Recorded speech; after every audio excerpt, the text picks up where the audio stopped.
ہم اس ملک کے عوام کی بہتری تبھی ممکن بنا سکیں گے اگر ہمارے درمیان ہم آہنگی ہوگی. جب میں ایک لیڈر جیل میں ہوگا اور آپ اسے کہیں آئے مذاکرات. جی جیل میں رہ کے لوگوں نے مذاکرات کیے, ممکن ہے ہوئے پاکستان کی تاریخ میں لوگوں نے جیل میں رہ کے مذاکرات کیے. دیکھیے مذاکرات افراد کے لیے کرنے ہیں یا پاکستان کے لیے کرنے ہیں, اب ذات کے لیے کرنے ہیں یا عوام کے لیے کرنے ہیں, یہ فیصلہ تو کرنا پڑتا نا. یہ تو بالکل فیصلے ایسے ہوتے ہیں. اب یہ کہا جائے کہ جی مجھے جب تک آپ باہر نہیں لائیں گے, چلے بات ہے باہر لے آتے ہیں, مثلا بھی آپ نے ایک حوالہ دیا, وہ حوالہ جو آپ نے دیا جو اندر ہی رکھنا چاہتے ہیں. نہیں, 2 حوالے دیا آپ نے کہا ایک دفعہ اندر رکھنا چاہتے ہیں, ایک دفعہ دوسرے انہوں نے کہا کہ باہر آ جائے تو جلسے کتنے کر لیں گے. تو یہ ایشو نہیں ہے, آپ ارریلیونٹ گفتگو کرتے ہیں ہم سارا دن ٹی وی پہ بیٹھ کے. ریلیونٹ چیز یہ ہے کہ پاکستان کی سیاسی جماعتوں کو باہمی طور پہ بیٹھ کے ڈائلاگ کرنا ہوگا کہ پاکستان کو دہشت گردی سے کیسے بچانا ہے, تشدد کی سیاست سے کیسے بچانا ہے, تشدد کے جو رجحانات ہیں اس سے کیسے بچانا ہے, پاکستان کو اقتصادی طور پہ محفوظ کیسے کرنا ہے, اور محفوظ کرنے کے بعد پاکستان کو آگے کیسے لے جانا ہے. یہ ہے پاکستان کے سیاستدانوں کی ذمہ داری, خواہ ان کا تعلق پی ٹی آئی سے ہو, پی ایم ایل این سے ہو, اپنا پیپلز پارٹی سے ہو, یا ان دوستوں سے ہو جو مختلف سیاسی جماعتوں سے تعلق رکھتے ہیں. پاکستان سب سے بڑی اہمیت کا حامل ہے. پاکستان ہے تو یہ سب ہیں, اور اگر پاکستان نہیں ہے اور ایک کمزور پاکستان ہے. بات آپ کہہ رہے ہیں یہ تمام سیاسی جماعتوں کے لیڈرز کہتے ہیں, لیکن پرابلم ٹرسٹ ڈیفیسٹ کا, یہ سیاسی جماعتیں ایک دوسرے کے ساتھ نہیں, وہ سب کا معاملہ ہے. نون لیگ بھی تھی تو ان کے ساتھ نہیں مذاکرات, انہوں نے بھی کہیں اور. میں کہہ رہا ہوں کہ یہ باتیں کیوں انہوں نے آج جیل میں نا, کہ ہمیں بھی جیلوں میں رکھا گیا, یہ کیا گیا, وہ کیا گیا. لیکن سر ایسا تو نہیں ہوا کہ ڈائیلاگ نے جنم نہ لیا ہو. ڈائیلاگ کے بغیر بات آگے نہیں جا سکتی. ڈائیلاگ ہوگا بغیر کسی ابتدائی شرائط کے.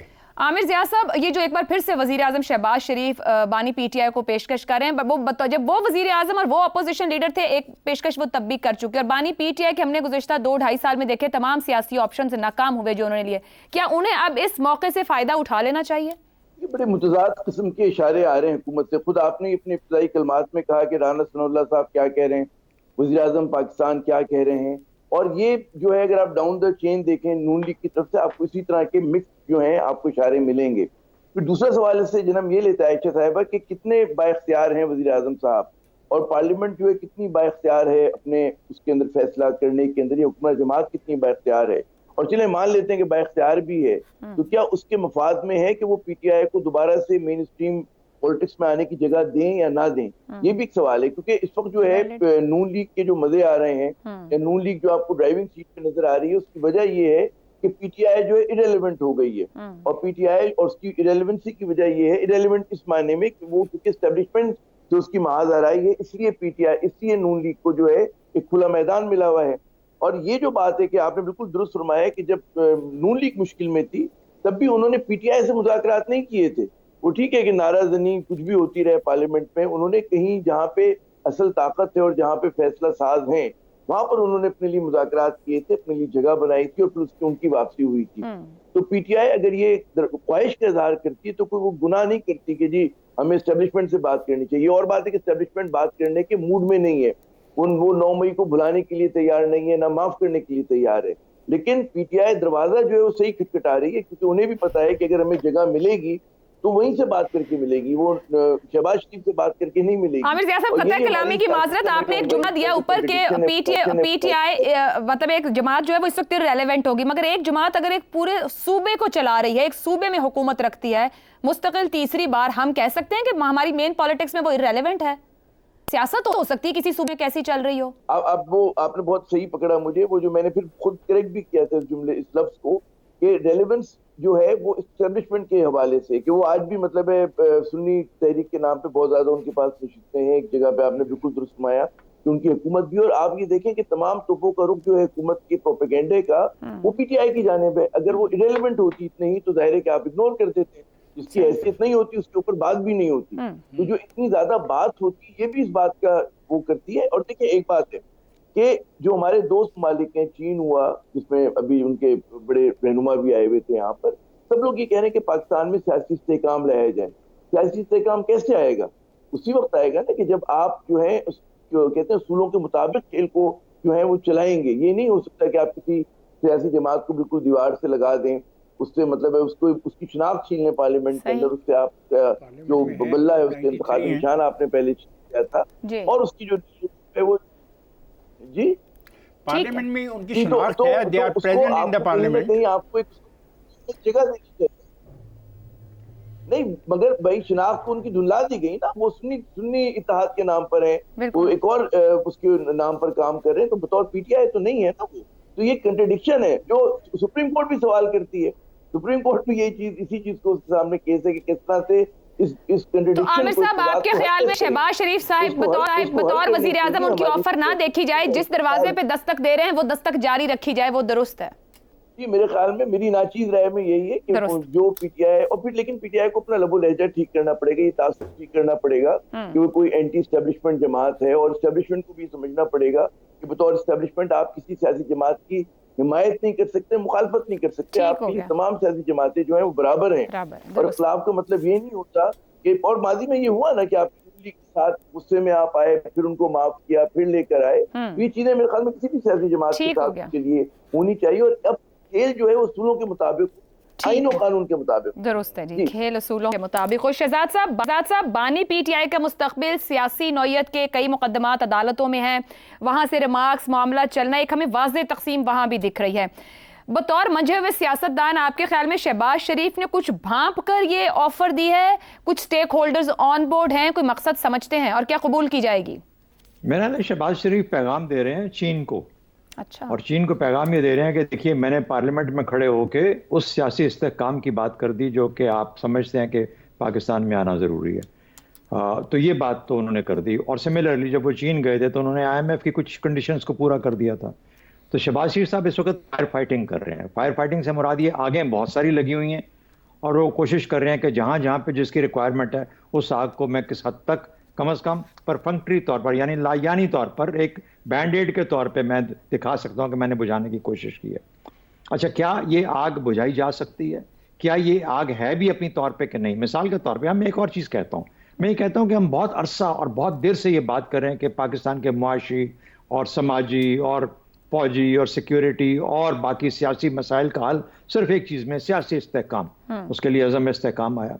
میری آپ سے گزارش یہ ہوگی کہ اب وقت آن پہنچا ہے کہ یہ جو 4 جھمیلے ہم نے اوپر گاڑ لیے ہیں, اور یہ 4 جھمیلے نہیں ہیں, 4 طوفان کھڑے ہو گئے پاکستان کے سر پہ, ان سب کو سیپریٹلی ڈیل کرنے کی ضرورت ہے. سیاسی جو آپ کا اس وقت سب سے بڑا مسئلہ ہے, وہ سیاسی جو پہلے ایک دراڑ تھی وہ شگاف میں تبدیل ہو گئی, اور میں یہ کہنے کی جسارت کروں گا کہ وہ جو شگاف ہے اب غالباً رپچر میں ڈیولپ ہو گیا, اور رپچر کا مطلب یہ ہوتا ہے کہ irreparable ہے, اب یہ جوڑا نہیں جا سکتا. میں اسے اگری نہیں کرتا, جوڑا جا سکتا ہے اگر نیت ہو تو. کیا شہباز شریف کا جو کہنا تھا اسمبلی کے اندر, یہ وہ ایک اس کی کوشش تھی؟ میرا خیال ہے نہیں, میرا خیال ہے وہ سیاسی طور پر ایک بیان دے رہے تھے, کیونکہ پہلی بات اختیار کی بات ہے کہ کیا وہ اختیار رکھتے ہیں جو کامر ضیاء صاحب بات کر رہے تھے, اور اصل میں کس کے پاس طاقت ہے کہ وہ اس سیاسی ماحول کو جڑنے دے یا ہونے دے, پہلی بات. دوسری بات, کیا اس کے علاج کا ایک حصہ یہ ہوگا کہ یہ جو حکومت بیٹھی ہے یہ اصل میں در حقیقت مینڈیٹڈ حکومت نہیں ہے, اور اس مینڈیٹ کو ٹھیک کرنے کے لیے, ہم اپنے سیاسی مسئلوں کو حل کرنے کے لیے ہمیں ایک صحیح طور پر ایک شفاف الیکشن کی ضرورت ہے. کیا یہ ماننے کو کوئی تیار ہوگا؟ اس شفاف الیکشن کے نتیجے میں جو حکومت آئے گی, کیا ہم اس حکومت کو ماننے کے لیے تیار ہوں گے؟ اور اگر یہ نہیں ہے تو یہ تو ہم الفاظ کا مجموعہ ہے, اس کا معنی کچھ نہیں ہے, کوئی معنی نہیں رکھتی یہ چیزیں. تو سیاسی طور پر یہ صرف اور صرف ایک بینڈ ایڈ ہے, یہ صرف ایک ایسا لفظ ہے. ہاں اس کا طریقہ ہو سکتا ہے, شہباز شریف صاحب چاہیں تو اس کو حل کر سکتے ہیں. میں نہیں جانتا وہ ملاقاتیں ان کو باہر نکال کے ہوں گی یا اندر ہوں گی, ادھر جا کے بھی ہو سکتا, سیاست کے اندر بھی, مطلب شہباز شریف صاحب جیل چلے جائیں عمران خان سے ملاقات کے لیے, بات کو آگے لے جا سکتے, تو شاید کر لیں عمران خان سے ملاقات. کریں نہ, یہ خود نہ جائیں, کوئی اور چلے جائے گا, کوئی اور چلا جائے گا. دوسری بات یہ ہے کہ یہ بھی شاید یہ بھی کھیل کھیلتے ہیں نا, ریلیونس گین کرتے ہیں کہ عمران خان ہمارے ساتھ بیٹھا ہے, اس کا مطلب ہے کہ ہم بھی قابل تعظیم ہو گئے, کہ ہمارے بارے میں اس کا اخلاقی اس کا زور اتنا زیادہ ہے عمران خان کے پوزیشن کا, اس کے سٹانس کا, اس کے نیریٹو کا, کہ یہ اپنے آپ کو اس نیریٹو کے نیچے دبا ہوا محسوس کرتے ہیں, اور سمجھتے ہیں کہ عمران خان اگر ہمارے ساتھ بیٹھ گیا تو کمپرومائز ہو جائے گا, اس کا نیریٹو بھی کمپرومائز ہو جائے گا. تو یہ سیاسی اس کے اندر بھی یہ ساری ان کی کھیلیں چل رہی ہیں ساتھ ساتھ. لیکن ایک راستہ ضرور موجود ہے گئے دنوں کے اندر تو یہ ہوا کرتا تھا کہ کوئی تیسری قوت آ کے بیٹھ جاتی تھی, کہتی تھی 8-10 سال دیتی تھی کہ اپنے مسئلے حل کر لو. اور وہ کرنا چاہیے تھا, نہیں کرنا چاہیے تھا, ایک اور بحث ہے. ٹھیک ہے, اس نے پاکستان کو نقصان پہنچایا اور وہ رستہ اویلیبل نہیں ہے آپ کے پاس. تو رستہ کیا ہے؟ رستہ یہ ہے کہ آپ اگر کرنا چاہتے ہیں پاکستان کے سیاسی مسئلوں کا حل, میں معاشی کی بات نہیں کر رہا, فوجی کی بات نہیں کر رہا, سماجی کی بات, صرف سیاسی کی بات کر رہا ہوں. آپ بیٹھیے, آپس میں سارے گفتگو کیجیے اور کہیے کہ ہمیں فوری الیکشن کی ضرورت ہے, جو کہ ایک انڈیپینڈنٹ الیکشن کمیشن کرے گا, اور جو کہ شفاف ہوں گے, کریڈیبل ہوں گے. اس کے نتیجے میں جو حکومت آئے گی ہم سب اس کو مانیں گے, اس کو 5 سال کا موقع ملے گا اور وہ 5 سال اپنے کام کرے گی. یہ نہیں کہ وہ میجک لے کے آئے گی, کیونکہ یہ مسائل, جب ہم اگلے سوال کا جواب دیں گے تو یہ مسائل اپنے طور پر ایک اور شکل میں بھی ایگزسٹ کرتے ہیں, جو کہ ہر ایک کی اپنی اپنی ذمہ داری ہے, وہ ان کو حل کرنے ہیں. لیکن سیاستدانوں کو اگر اپنے مسئلے حل کرنے ہیں, اگر پاکستان آج تک ویسے سیاستدانوں نے مسئلے حل نہیں کیے, کوئی اور ہی ان کے مسائل کا حل نکالتا رہا. زیغم صاحب, بیٹھنا ہوگا کیسے؟ ابھی وزیر اعظم نے پیشکش کی, بانی پی ٹی آئی کے کانوں تک بھی نہیں پہنچی ہوگی تو عمر ایوب صاحب نے کہہ دیا یہ وہ رہا ہوگا, فلاں کریں گے, تو پھر اس کے بعد کوئی بات ہوگی. کیا پی ٹی آئی کے لیڈرز کو واقعی عدم استحکام سوٹ کرتا ہے؟ بطور وزیر اعظم بھی جب پی ٹی آئی تھے, حکومت رکھتے, تب بھی ذمہ داری نہ لی, آج اپوزیشن میں بھی ذمہ دار بننے کو تیار نہیں, تو بیٹھیں گے کیسے یہ سب؟ اس وقت تو بیٹھنے کی جو صورتحال ہے وہ اسمبلی میں ہی ہے, اور اسمبلی میں تو کم از کم ساتھ بیٹھے ہوئے ہیں, اسمبلی میں بات بھی ہو رہی ہے, اسمبلی میں ڈائلاگ بھی ہو رہا ہے. آج کی جو گفتگو ہے اس کو بھی آپ ایک طرح کا ڈائلاگ کہہ سکتے ہیں, اگرچہ یہ ایک بے معنی ڈائلاگ ہے, کیونکہ میں نہیں سمجھتا کہ مسلم لیگ نواز واقعی اس وقت مخلص ہے. شاید ان کو کہا گیا ہے کہ تھوڑے گڈ کاپ بنو, کیونکہ ہر حکومت کی ضرورت ہوتی ہے کہ ٹیمپریچر کم ہو تاکہ وہ اپنی پالیسیز پر عمل کر سکیں. زیغم صاحب, پتہ ہے کلامی کی معذرت یہ کس نے کہا ہوگا کہ گڈ کاپ بنے؟ کیا وزیر اعظم نے خود سوچا ہے, بڑے بھائی نے کہا ہے, یا کہیں اور سے پیغام آیا ہے؟ میں نہیں بول دی, میرا یار بول دا. بس ہو گئی بات, آپ کو پتہ ہے میں سمجھ گئی. آگے چلیں, ابھی آپ نہ سمجھے, سمجھدار سب سمجھتے ہیں کہ شہباز شریف صاحب کیسے بولتے ہیں. اگلا سوال یہ ہے, مجھے سمجھ نہیں آئی. چلیں آپ سمجھا, اگلا میں سمجھا دیتا ہوں. مجھے سمجھ بالکل نہیں آئی ہے کون سا یار کس کر دوں گا. سر سر مجھے بات کرنے دیجئے, میں ایڈ کر دوں. اب وہ کیوں کر رہے ہیں؟ دیکھیے, اگر وہ کریں گے تو کیوں کریں گے, اس وقت کی ارجنسی کیا ہے؟ اس کی 3 وجوہات ہیں. پہلی بات ہے جو اس حکومت کی لیجیٹیمیسی کا پرابلم ہے, ساکھ کا کرائسس ہے, جو اس الیکشن کے ساتھ جڑا ہوا ہے, الیکشن کے ریزلٹس اس کے طریقہ کار کے ساتھ جڑا ہوا ہے. اس کا نتیجہ یہ ہے کہ بہت ہی تگڑی اپوزیشن ہے, اور یہ اپوزیشن بڑھ رہی ہے, اس کی طاقت بڑھ رہی ہے. کچھ جماعتیں جیسے مولانا جو ان کے تھادی تھے وہ بھی اب دوسری طرف جا رہے ہیں. تو اس کی ضرورت ہے حکومت کی کہ وہ اس صورتحال کو کنٹرول کرے. دوسری بات, حکومت نے مشکل ترین کام کرنے ہیں, جو ایک اتنی تکڑی, اتنی مشکل اپوزیشن کے ساتھ, جو کسی وقت بھی جس کی وجہ سے معاملات ہاتھ سے نکل سکتے ہیں, اس کے ہوتے ہوئے بڑے مشکل ہیں. عوام کا کچومر نکالنا ہے, کیونکہ جو لاڈلے ہیں ان کا کچومر تو نہیں نکل سکتا, ٹریڈر سے تو ٹیکس نہیں لیا جا سکتا, جو سیکٹرز لاڈلے سیکٹر ہیں ان سے تو نہیں لیا جا سکتا. جب عوام کا کچومر نکلے گا اور آئی ایم ایف کی تمام شرائط پر عمل کرنا ہوگا, جب ملک کے قرضے اور قرضوں کا سود ادائیگی کے قابل نہیں ہوگا اور آپ کو ٹیکسز کی ضرورت ہوگی اور آئی ایم ایف کی شرط ہوگی کہ لوگوں سے ٹیکس نکالو, تو اس وقت مشکل بڑھے گی. تو ایسی صورتحال میں آپ کو اپوزیشن کے ساتھ ہاتھ ملانا ہوگا. اور تیسری بات وہ ہے بیرونی دباؤ. آئی ایم ایف بھی کھلم کھلا یہ کہہ رہی ہے کہ آپ کو پولیٹیکل سٹیبلٹی لانی ہوگی آگے جانے کے لیے. چین جیسے دوست بھی کہہ رہے ہیں کہ آپ کو پولیٹیکل سٹیبلٹی کی ضرورت ہے. اور تیسری بات, مارکیٹس کہہ رہی ہیں, آپ کی ریٹنگ ایجنسیز کہہ رہی ہیں, آپ کے انویسٹر کہہ رہے ہیں, وہ سب کہہ رہے ہیں کہ پولیٹیکل سٹیبلٹی ہوگی تو ہم پاکستان میں آئیں گے. اب سٹیبلٹی نہیں آ سکتی تو کم از کم سٹیبلٹی کا ایک تاثر کریٹ کرنے کی کوشش تو کی جا سکتی ہے. اب دوسری طرف سے شرائط آ گئیں. اب شرائط کیا ہے کہ ہمارے قیدی رہا کرو. قیدیوں کے کیسز کا معاملہ کس کے ساتھ ہے؟ وہ اس حکومت کے ساتھ تو نہیں ہے, وہ تو اسٹیبلشمنٹ کے ساتھ ہے. تقریباً تمام قیدیوں کا معاملہ جو ہے وہ 9/11 کے ساتھ مشروط ہے. وزیر اعظم صاحب خود سے چاہیں بھی تو اس پر کوئی رعایت نہیں دے سکتے. اس پر بات تو پی ٹی آئی کو انہی سے کرنی ہوگی جن سے وہ بات کرنے کا کہہ رہے ہیں اور وہ بات کرنے کو تیار نہیں ہے. ٹھیک ہو گیا. لیکن وہ کم از کم حکومت کو تو یہ کہہ سکتے ہیں ٹھیک ہے بیڈ کاپ والا کام ہم خود سنبھال لیں گے, تم ذرا گڈ کاپ بنو, سیاستدان بنو, ذرا ٹیمپریچر کو ڈاؤن کرنے کی کوشش کرو. ٹھیک ہو گیا. لیکن اس طرف معاملہ وہی ہے کہ ادھر رانا ثناء اللہ کھڑا ہے اور یہ کہہ رہے ہیں کہ چلے چلو کہ وہ منزل ابھی نہیں آئی, اور منزل ہے پی ٹی آئی کا مکمل رگڑا, کیونکہ اس کے بغیر معاملات مشکل ہیں. خود کو تو بدلنا نہیں نا, اپنی پالیسیاں تو نہیں بدلنی. ٹھیک ہو گیا. اپنے جو طریقے ہیں وہ تو نہیں بدلنے نا, دشمن ہی رگڑا جائے تو کوئی رستہ نکلے گا نا. درست. میں اس پہ ایک بات کہنا چاہتا ہوں کہ پاکستان میں اس وقت سینٹ کے اندر, قومی اسمبلی کے اندر, صوبوں کے اندر سیاسی پارٹیوں کی نمائندگی ہے, اور ایک صوبہ تو ایک سیاسی پارٹی کے پاس مکمل طور پہ ہے, اور سینٹ کے اندر ایک سیاسی پارٹی کی اکثریت ہے. میں نہیں سمجھتا کہ ان تمام سچویشن کے سامنے رکھتے ہوئے ہم یہ کیوں کہتے ہیں کہ پاکستان کے اندر سیاسی استحکام پیدا نہیں ہو سکتا. ہم نہیں کہہ رہے, ہر طرف سے یہ آواز ہے. انویسٹر ملک میں نہیں آ رہا, چائنا جس نے انویسٹمنٹ کرنی تھی وہ آپ کو استحکام کا کہہ رہا ہے, آپ کے ملک کے اندر سے بزنس کمیونٹی استحکام کو کہہ رہی ہے. مجھے بات کرنا دینا چاہتی ہیں یا صرف آپ اپنی بات نہیں, آپ غلط جا رہی ہیں نا, آپ کسی کو بات نہیں کرنے دیتی ہیں, بریک پہ نہیں, غلط بات ہو رہی ہے. پاکستان میں پارلیمنٹ ہے اور پارلیمنٹ ڈیسائیڈ کرے گی کہ پاکستان کا فیوچر کیا ہے. پارلیمنٹ ہے اور پارلیمنٹ میں ڈیسائیڈ کرے گی کہ پاکستان کا فیوچر کیا ہوگا. مگر سیاسی استحکام یقینی طور پر ایک سوال. جی زیغم صاحب, اگر لیجیٹیمیسی ہوگی تو پارلیمنٹ لیجیٹیمیسی ہے, اگر نہیں ہے تو اگر نہیں ہے, اگر پارلیمنٹ حقیقی نہیں ہے تو جن کو اعتراض ہے وہ چھوڑ کے باہر نکل جائیں. چلیں جی ایک بریک لیتے ہیں, بریک کے تو ایک اور اہم معاملے پر گفتگو رہے گی. پروگرام میں ایک بار پھر خوش آمدید. کل عدم ٹی ٹی پی کی دفاعی شورا کے سربراہ دہشت گرد نصر اللہ محسود عرف مولوی منصور کو بلوچستان سے گرفتار کر لیا گیا. نصر اللہ محسود نے افغان طالبان, بھارتی خفیہ ایجنسی را اور بی ایل اے کے گٹھ جوڑ سے متعلق اہم انکشافات کیے ہیں.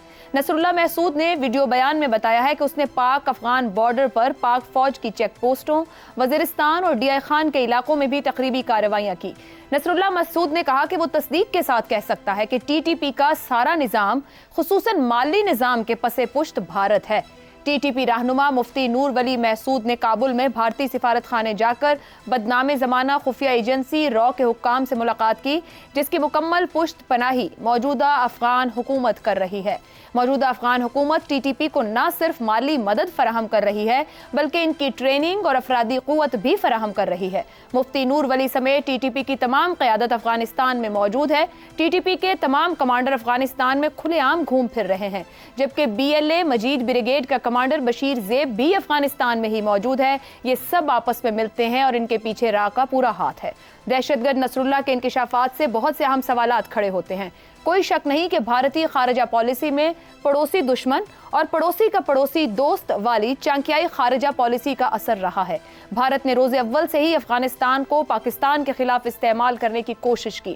ابھی پاکستان وجود میں بھی نہیں آیا تھا کہ پختونستان کا شوشہ چھوڑا گیا. افغان بادشاہ ظاہر شاہ کے دور سے لے کر روس نواز افغان حکومتوں کے دور میں بھی افغانستان کو پاکستان کے خلاف استعمال کرنے کی کوشش کی گئی. 9/11 کے بعد پہلے حامد کارزائی پھر اشرف غنی کے دور میں بھارت نے جہاں ایک طرف افغانستان میں سرکاری عمارتوں اور دوسرے شعبوں میں بھرپور سرمایہ لگایا, وہیں افغان سرزمین کو پاکستان خاص طور پر کے پی اور بلوچستان میں دہشت گردی کے لیے بھی استعمال کرنے کے ٹھوس شواہد سامنے آئے. ٹی ٹی پی کے لیے افغان طالبان کا نرم گوشہ بھی ایک معلوم حقیقت ہے, مگر شرعی نظام کے نفاذ کا دعویٰ کرنے والے افغان طالبان اور بھارتی ایجنسی را کے گٹھ جوڑ سے پاکستان کے خلاف دہشت گردی مزید تشویشناک سوالات کو جنم دے رہی ہے. کیا مودی کے پہلے دور میں سامنے لائی گئی ڈویل ڈاکٹرائن کے مکروہ عزائم کا چہرہ مکمل طور پر بے نقاب ہونے لگا ہے؟ کیا افغانستان کے نام نہاد سیکولر حکمرانوں کی طرح اب اسلامی امارات افغانستان کے حکمران بھی پاکستان کے خلاف مکمل طور پر بھارتی کٹ پتلی بن چکے ہیں؟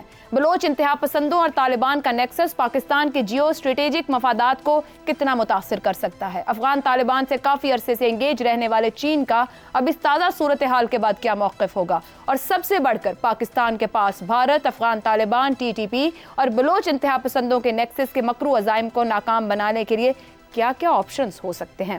اسی معاملے کو ڈسکس کریں گے. سوال اس طرح سے: بھارتی ایجنسی را، افغان حکومت، T T P, B L A nexus کیا پاکستان کبھی بھی افغانستان کو سمجھ نہیں پائے گا؟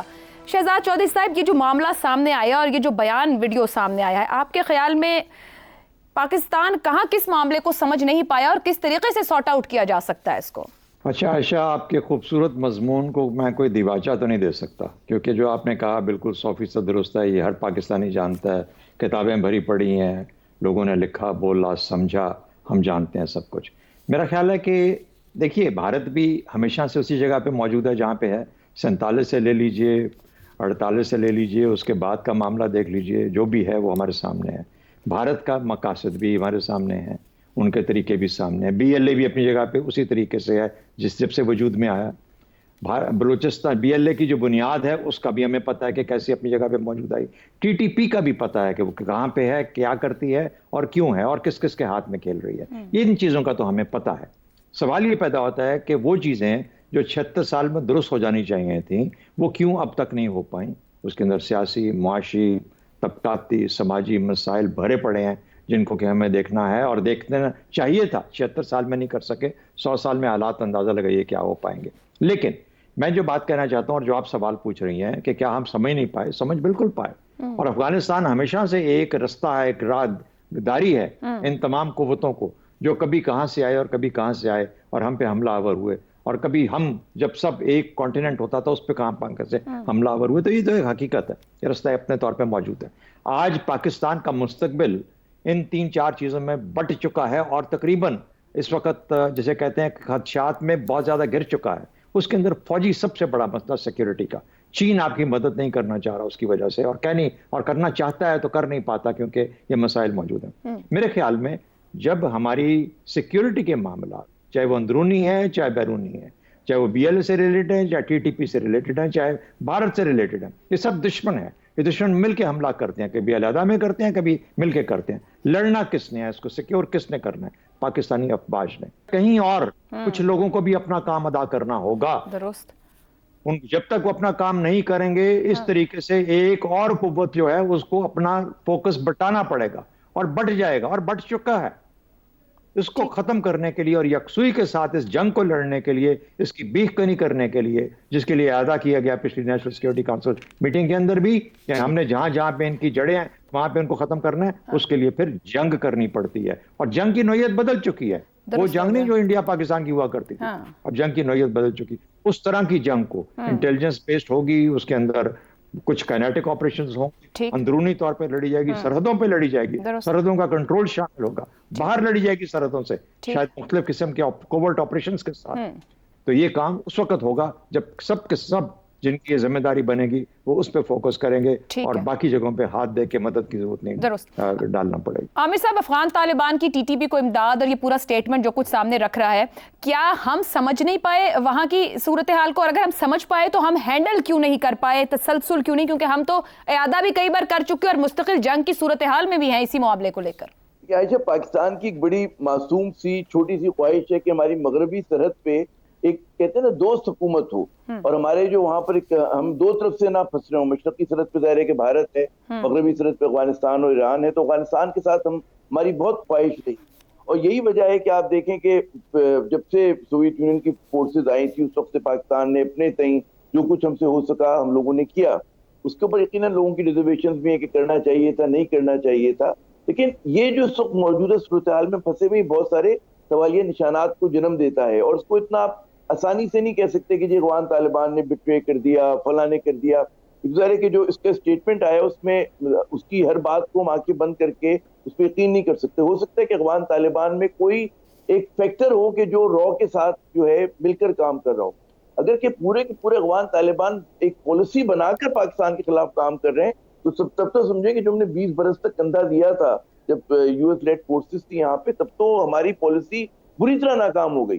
اور ہم نے پھر کیا کیا؟ بھاڑ چونکا تھا پاکستان نے. آپ سوچیں نا کہ ہم نے پورا امریکی دباؤ کا مقابلہ کیا، کرزئی صاحب کی ناراضگی، اشرف غنی کی ناراضگی، پورا دور ہم نے گزارا جہاں پر ہم پین اسلامسٹ جو دہشت گرد تنظیمیں تھیں، القاعدہ جیسی، اس کے خلاف بڑا سینہ سپر رہے. ہم نے اس کی قیمت ادا کی اور ہم نے کہا کہ جی افغان طالبان سے آپ بات کریں کیونکہ یہ وہاں کی لیجیٹیمیٹ پولیٹیکل فورس ہے اور ان کو جگہ دیں. اور اس کی وجہ سے پھر دیکھیں گفتگو ہوئی، دوحہ ایگریمنٹ ہوا. تو اگر فرض کریں کہ افغان طالبان اتنے ناراض ہو گئے تو ہماری شکایت ان سے بالکل بجا، لیکن ہمیں بھی سوچنا چاہیے کہ ہم نے کیا پالیسی آپشن میں غلطی کی. ہمیں بھی تھوڑا سا اپنا ہائنڈ سائڈ پہ چیزوں کو دیکھنا چاہیے. اور یہ بڑی خطرناک. اچھا اس میں ایک اور بات دیکھ لیں، صرف اتنا سا مسئلہ نہیں کہ فوجی کا سولوشن ہے، اس پہ ڈپلومیسی آتی ہے، اس میں فاٹا کے اندر آپ کو ریفارمز آتے ہیں، وہاں پہ ترقیاتی کام آتے ہیں، وہاں پہ پولیٹیکل سولوشن کی بات آتی ہے. کے پی کے لوگوں کو اعتماد میں لینا آتا ہے، بلوچستان کے لوگوں کو اعتماد میں لینا آتا ہے. ایک بڑا ایک پیچیدہ عمل ہے جس کو ہم بہت ٹھیک ہے عامر جیاض صاحب، ٹھیک ہے. ایک بریک کی طرف جانا ہے، لیکن وہ جملہ دیا کہ معصوم سی چھوٹی سی خواہش سرحد پر دوست حکومت کی کیا بہت بڑی خواہش ہے. اسی پر گفتگو آگے بڑھائیں گے بریک کے بعد. پروگرام میں آپ کو ایک بار پھر خوش آمدید کہیں گے. زیغم صاحب، یہ جہاں گفتگو ختم کی عامر صاحب نے بات کرتے ہوئے کہ افغان طالبان جن کو ایک سپیس بھی دیا گیا، بات کرنے کو بھی مناسب سمجھا گیا، دوحہ ایگریمنٹ بھی ہوا، وہ اس انتہا تک آپ کو لگتا ہے کیوں آئے، یا معاملہ وہی تھا ہم سمجھ نہیں پائے؟ اگر ہم یہ سمجھ رہے تھے کہ افغانستان میں نیشنلسٹ کی جگہ اسلامسٹ آ جائیں گے تو افغانستان کا رویہ بدل جائے گا، تو یقیناً یہ بات غلط ثابت ہوئی اور رجیم چینج کا پاکستان کو کوئی فائدہ نہیں ہوا، بلکہ زیادہ نقصان یہ ہوا کہ اب نیشنلزم کے ساتھ اسلامی انتہا پسندی بھی شامل ہو گئی.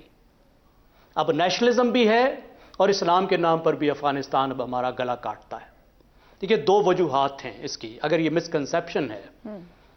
پہلی بات یہ ہے کہ ہم نے اپنی قومی شناخت کو جس طریقے سے مذہب سے جوڑا ہے، اس میں اگر کوئی مسلمان ہمارا گلا بھی کاٹتا ہے تو ہم برادر برادر برادر کہتے ہیں.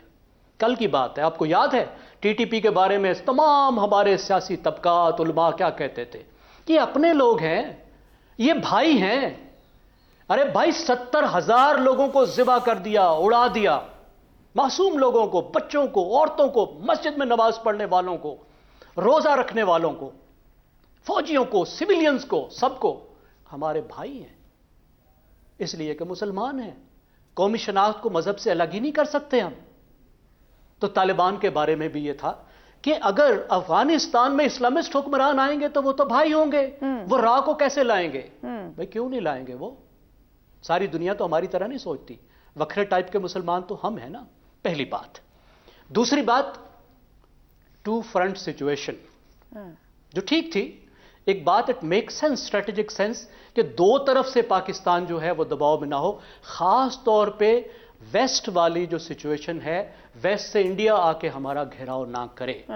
جو ہوتا رہا، جو 20 سال جو حکومت امریکہ کی جب وہاں پہ قبضہ تھا تو یہی ہوا نا، ایک طرح سے گھیراؤ آ گیا. ٹھیک.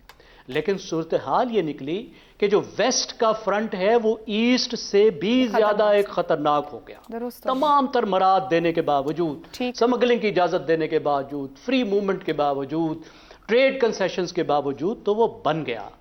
طالبان جو کچھ کر رہے ہیں وہ ایک پروکسی وار ہے. ٹھیک ہے. اس میں کوئی ہمیں غلط فہمی میں نہیں رہنا چاہیے. ہمارے گھر کے معاملات ہیں، وہ ہم نے ٹھیک کرنے ہیں، سب باتیں ٹھیک ہیں. لیکن اگر ہمارے گھر کے معاملات ٹھیک نہیں ہیں تو یہاں سے طالبان کو کہاں سے حق مل جاتا ہے کہ پاکستان کے خلاف پراکسی وار کریں؟ صحیح ہو گیا. اگر فاٹا میں ہمارے معاملات ہیں، مسائل ہیں، تو اس کا مطلب ہے کہ ملا صاحب کو اجازت ہے کہ وہ پاکستان میں آ کے بم پھٹانے شروع کر دے. تو یہ سنجیدہ سچویشن ہے. جہاں تک افغانستان کا معاملہ ہے ہمیں سیریس لینا ہوگا. برادر وہی ہے جو برادر بنے. ٹھیک ہو گیا. افتخار صاحب، اس پورے انکشافات کے اندر جو نظر ہے کہ سی پیک کو بھی ہٹ کرنا ان کے اس میں شامل تھا، اور چین اور افغان طالبان کے کچھ عرصے سے آپس میں رابطے موجود ہیں. یہ جو نیکسس اب اس انکشاف میں سامنے ہے، چین کو کتنا امپیکٹ جائے گا، وہ کیا انڈرسٹینڈ کرے گا اس پورے؟ میں ایک بات بڑی کلیئر سمجھتا ہوں زیغم نے جو کہی ہے وہ درست ہے، اور وہی ایک حتمی بات ہے. جب آپ رجیم چینج کرنے کی بڑے نعرے مار رہے تھے اور بڑے خوش ہو رہے تھے اور چائے کی پیالیاں آپ وہاں پہ لے کے پھر رہے تھے اور دکھا رہے تھے، آپ تباہی کا ایک نیا رستہ کھول بیٹھے تھے. ایک ان کی نیشنلزم پختون، وہ اپنی اس جگہ پہ پہنچ گئی ہے جہاں 40-50 سال میں نہیں پہنچی. اور پھر اس کے ساتھ اسلامی ٹچ جو آپ دیکھ رہے ہو، اور جو نصر اللہ کے انکشافات ہیں وہ مذاق نہیں ہیں، وہ حقیقت میں مبنی ہیں.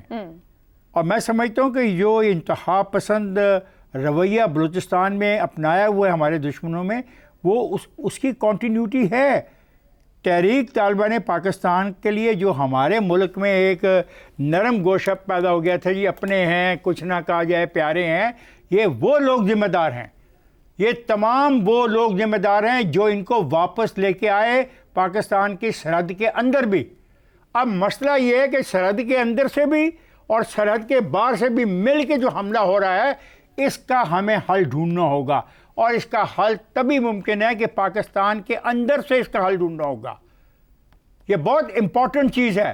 ہم پھنس رہے ہیں، اور ہم یہ جو ہے نا، ایک ہوتی ہے تعلق کا واسطہ کہ ہم مسلمان ہیں، تو دنیا کے مسلمان بھی تو ہمارے مسلمان ہیں نا، تو ان سارے مسلمانوں کو بھی پھر پاکستان کے اندر آمد کی اجازت دے دو، اور ان کو بھی کہو جہاں مرضی آئیں، جس مرضی شہر میں آئیں، جس مرضی شہر کے اندر قبضہ کر لیں اور بیٹھ جائیں۔ ایسا نہیں ہو سکتا۔ ڈیورنڈ لائن ایک حقیقت ہے، یہ حقیقت رہے گی، اس حقیقت کو مینٹین کرنا ہے، اور پاکستان کی افواج کو اپنا کردار ادا کرنا ہے۔ اور یہ چند دن پہلے جو فیصلہ ہوا ہے دہشت گردی کے خاتمے کے خلاف اور شرط پسندی کے خلاف، اور جو لوگ اس فیصلے کے خلاف اکٹھے ہوئے ہیں ان کے بارے میں سوچنا پڑے گا کہ وہ کیا چاہتے کیا ہیں۔ دہشت گردی سے نمٹ اسی کا تسلسل درکار ہے۔ جتنے سال میں دہشت گردی اس ملک میں پنپی ہے، کم از کم اتنے سال چاہیے تسلسل سے کسی پالیسی کو چلانے کے لیے جو زمین کی جڑوں سے لے کر اس کے تناور درخت بننے تک ہمارے ساتھ چلے۔ آج کے پروگرام سے اتنا ہی، اجازت دیجیے، اللہ حافظ۔